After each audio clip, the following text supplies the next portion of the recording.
What's up, fellas? Here for the week 4 review. Obviously, we've had some good banter going on in the chat the past few days. Hopefully, we can keep it up during the season. It gives some nice comic relief, throughout the workday for at least some of us. I definitely enjoy it. I am going to go ahead and jump into the review here. Obviously, as some of you guys saw, Dalton kind of stole my thunder. Obviously, he's the defending champ, and I think he's the only team that hasn't won yet. I'll have to double check that. But as he mentioned in the chat, his team has had the most points scored against him, and it's not close. I mean, that has a lot to do with him getting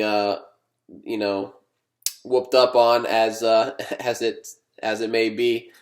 But like I mentioned, everybody's going to put up their best game, when you're playing the champion, and I love seeing it. Hopefully, it means we will have a new champion this year, and hopefully that means it'll be somewhere else other than like the Greenville, Liberty, that area. I'd love for it to go to Columbia or come to Rock Hill or somewhere else.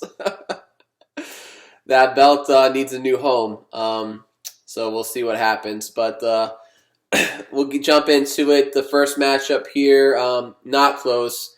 I smashed Dakota really bad. It was double disc score. It was 147-65.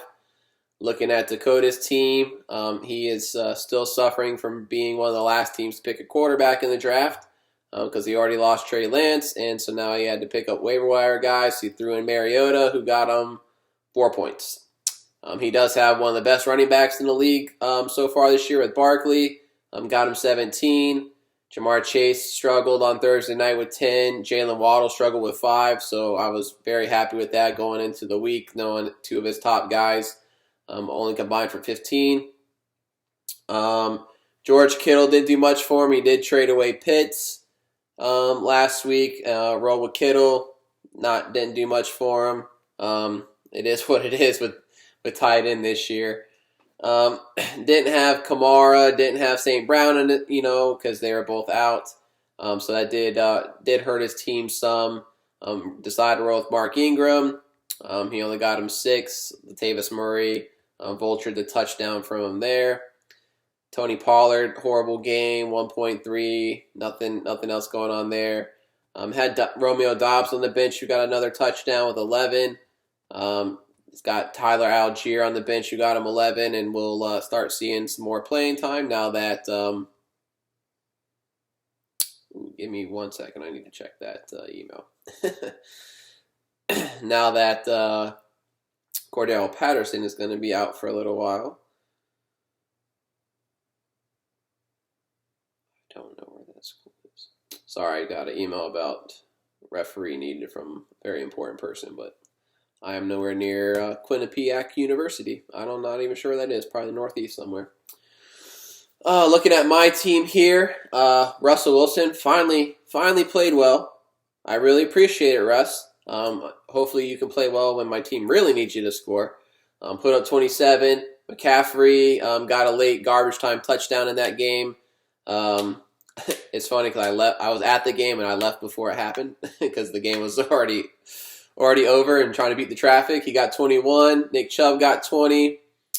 Cortland Sutton found the end zone, got me 14. Gerald Everett found the end zone, got me 15. Niners defense got me 22. Kicker got me 13. So just all around a good day for most of my guys in my lineup. Pittman struggled a little bit. Same with Drake London, but everybody else did pretty well.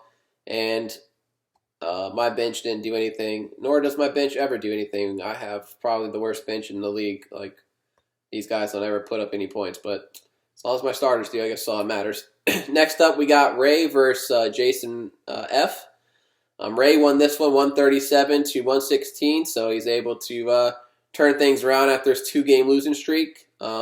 Big thanks to Patrick Mahomes, who continues to run around and shake off tackles and throw the ball in the most awkward ways, flip it, throw ducks, and somehow gets, first downs and touchdowns out of it, which is crazy. But he got him 23. Aaron Jones couldn't find the end zone, but did put up over 100 yards, got him 13.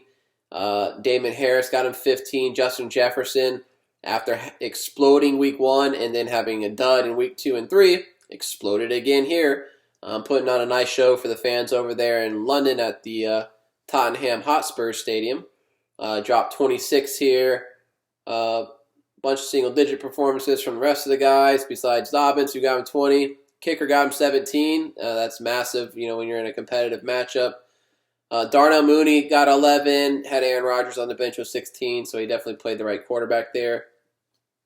Looking at Jason's team, Josh Allen played pretty well with 24. Deebo Samuel, I'm sure you guys saw his touchdown last night. That was fucking crazy. The defensive back played that play, in my mind, perfect. Was just fingertips away from a fucking interception and, getting a pick 6. But somehow Jimmy G just put it in the perfect spot for Deebo, and he just went fucking nuts. That run was insane. He had Mike Evans, who got him 2 touchdowns to 27. Devin Singletary had 10 for him. Giants defense got him 15. Obviously didn't make any poor coaching decisions because his bench sucked. Gabe Davis only had 1 catch. James Robinson finally, that's probably his only bad game this year. Yeah, James Robinson's first bad game with the 3 points there. A little shocking considering they had some weather going on there in Philly from the hurricane that they didn't try to run the ball more. Kyle Pitts, 1 catch for 25. I think the Falcons only threw it under 20 times, so obviously most of the pass catchers are going to struggle in that instance. Next up, we got Michael versus Jason C. Michael won this one 127 to 119. Michael is the lone undefeated team in the league at 4-0, and I think me and Garrett Baker at 3-1. I think everybody else is below that. Looking at Jason's team, Derek Carr shit the bed, 11.5. Najee Harris struggled, only 7.4, no catches. Javonte Williams got him 3.2, and we'll get him 0 the rest of the season because he tore his ACL, and I think it was either his PCL or LCL, but fuck, I didn't see the injury. I didn't see the video of the injury, but obviously fucked his knee up, and he's done for the season. So that's a rough blow to this team here. T. Higgins got him 22. Marquise Brown had a nice toe tap touchdown with 18. Josh Jacobs exploded this week with 32. Given the fact that you had 3 guys have pretty decent games and couldn't win, sucks. But also, yeah, guys really shit the bed too. Nothing going on his bench. Did have Isaiah McKenzie on the bench with a touchdown. Looking at Michael's team, Jalen Hurts, not that great of a game, only 16. Joe Mixon found the end zone Thursday night, got him 15. Jamal Williams filling in for DeAndre Swift, got him 24, 2 touchdowns. A.J. Brown with 12. Lazard got 15. Kelsey, obviously, great, 20 points. Cordero Patterson got him 10, but as I mentioned earlier, Patterson is having, I think it's an elective surgery. I'm not sure how long he's going to be out. Let's see if it says anything here. Just says knee injury without me clicking any further. Atlanta kicker got him 12. Did have Miles Sanders on the bench who had 29, so obviously could have racked up some more points there. Robert Woods on the bench who had 11. So next up we got Josh versus Kenny. Josh was able to win this matchup 144 to 98.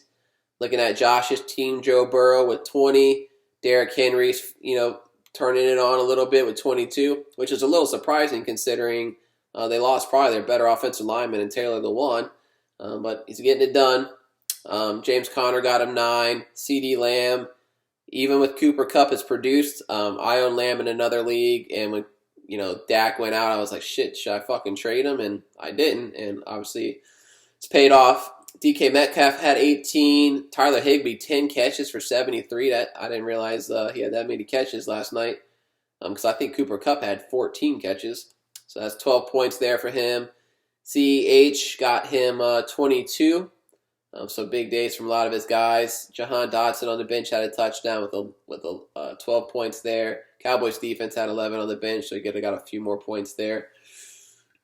Looking at Kenny's team, obviously when your quarterback puts up 7 points, you're probably going to lose. That's not a recipe for success. Also, when your number 1 draft pick puts up 3 points, that's tough.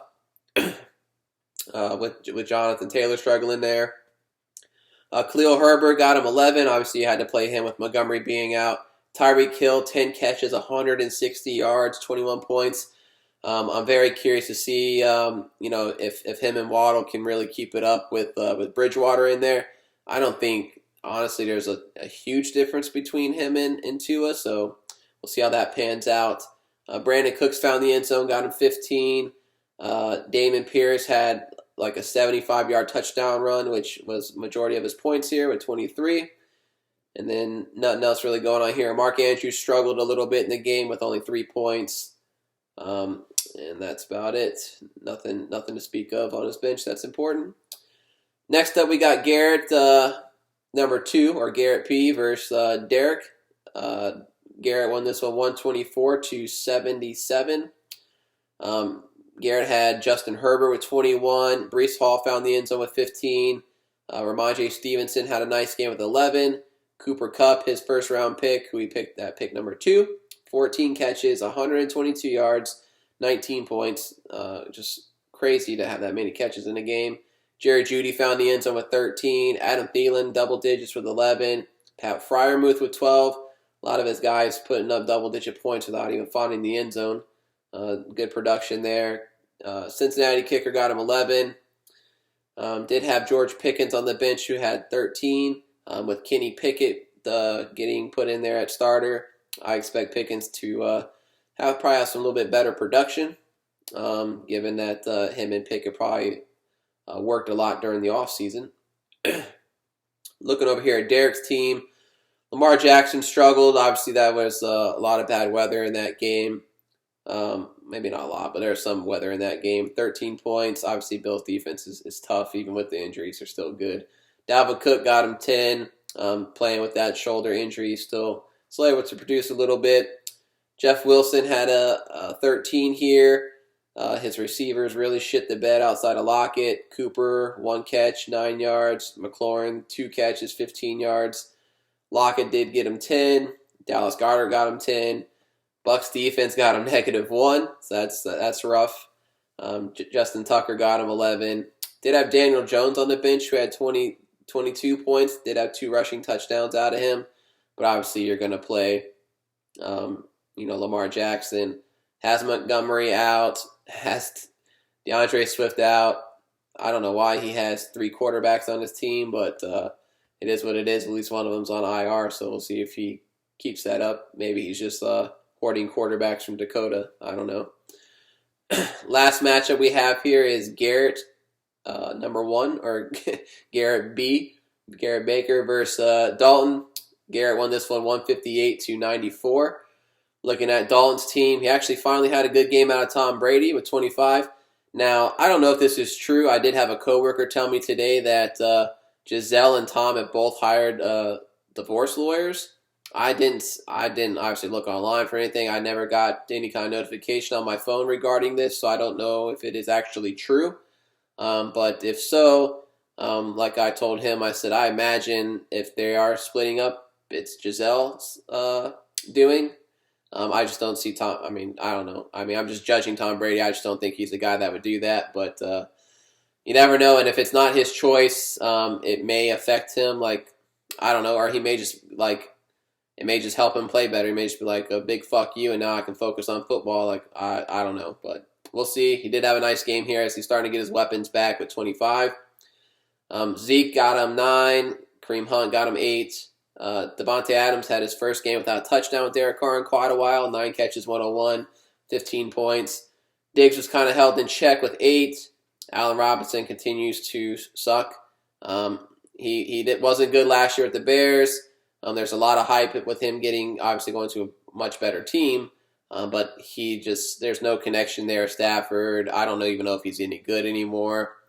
Stafford literally just throws it to Cooper Kupp half the time. And obviously Higbee's getting the getting a good bit of that as well. Zach Ertz found the end zone, got him 14.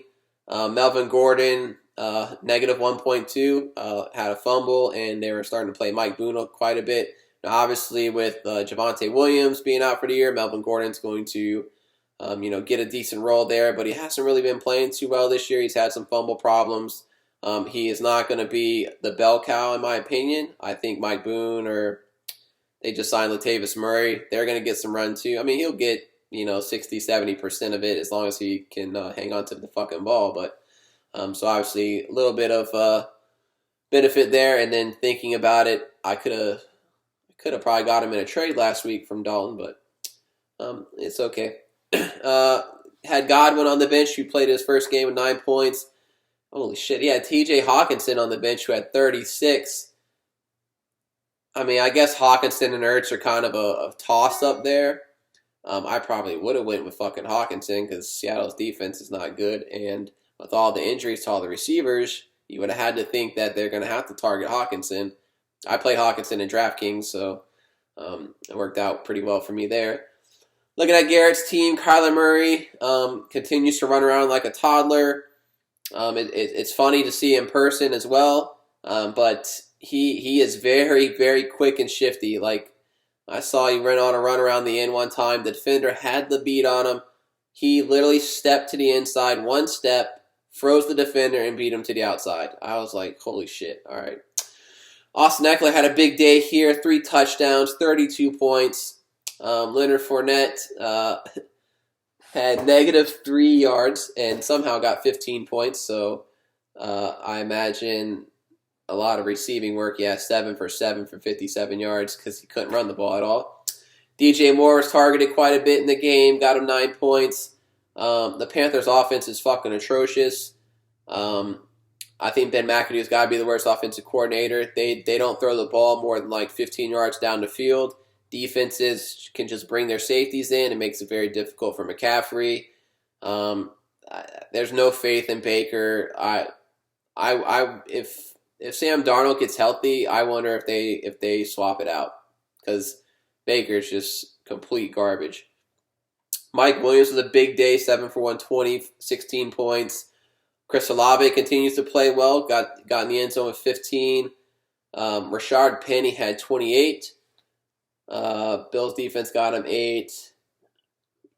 Did have Hayden Hurst on the bench who had 10, so not a bad day there, but obviously, overall, big day for Garrett's team with the big win. That is all the matchups for this week. Shit. If I look here, just looking at ESPN's dumb rankings, they have me number 1, although they said I was number 9 on draft day, which just blows my mind. And then the guy they have number 1, they got number 7. It's funny because Garrett is 3-1. He was number 2 draft day, but they have him at number 6. So I don't believe any of that stuff. I was just very curious to see what it showed. But obviously, get your waiver claims in for tomorrow. I know some of the bigger names I've heard are already on teams, like Tyler Algier and George Pickens as far as waiver wire pickups. But Tyler Conklin, I think all these guys are owned in our league, which is shows some of our knowledge, which is nice to see. But best luck to everybody. I will have power rankings out, and we'll see where everybody ends up. See you, boys.